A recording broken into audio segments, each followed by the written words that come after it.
Look, so I've been talking about Mexico being a narco state for many, many years. I have family down there. I grew up, near the border. I would go down there and visit often. Make no mistake. Look, they've had issues with the cartels for many years. And hats off to these individuals that are finally arguing and fighting, and they want, the cartel separation from the government.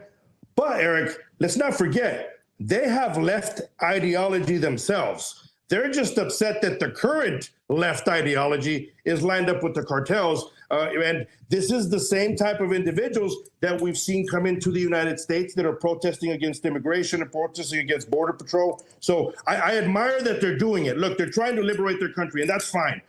Their political ideology aside. But maybe now is the time for those that have been protesting in the United States against Border Patrol, against immigration. Hey, here's your calling. Maybe you should go down there and help out your brothers and sisters, liberate their own country from the narco states, man. Now's the time, put up or shut up. All right, what do you think happens? Because, I keep posing this question to poor Oscar, who has no idea. So Shine Bomb is clearly bought and paid for by the cartels. I'll say you don't have to. It's clear to me. One particular one, at least, Eric. At least one, because they're going after cartels, but we've seen it many times within that government. They'll go after certain individuals that are in cartels, but there's always that one cartel that they just don't, go full after them as much. So, more than likely, what we've seen is maybe they're lined up with one particular cartel.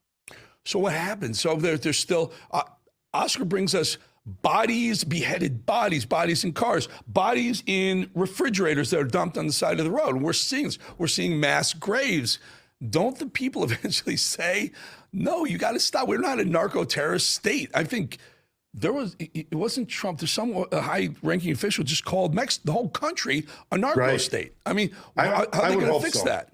Look, I would hope so. But like I said, I grew up on the border. I've seen this my whole life, right? And then I worked with Border Patrol, and I continued to see it. In the 90s, I'll take you that far back to the early 90s when they found the first narco tunnel in Douglas, Arizona, my hometown. They found the first narco tunnel there, and then they found, individuals that had been beheaded on the Mexican side. They later on linked them that those were the people that helped build the tunnel. So we've been seeing this for quite some time. And then in the 90s, they killed Donaldo Colosio, who was running for president. They said that was going to be the savior. And people were upset over that. Nothing changed then. You saw the movement down in Chiapas with the Zapatistas against the government, fighting for their land. Somehow there was some agreement and nothing. I don't know what's going to happen. I hope something finally does get done in Mexico. Listen, Mexico's a beautiful place. There's a lot of things that they have, a lot of resources. There are neighbors. I really wish that the cartels weren't so, embedded in their politics and their government and everything else. So I'm hopeful that it gets fixed.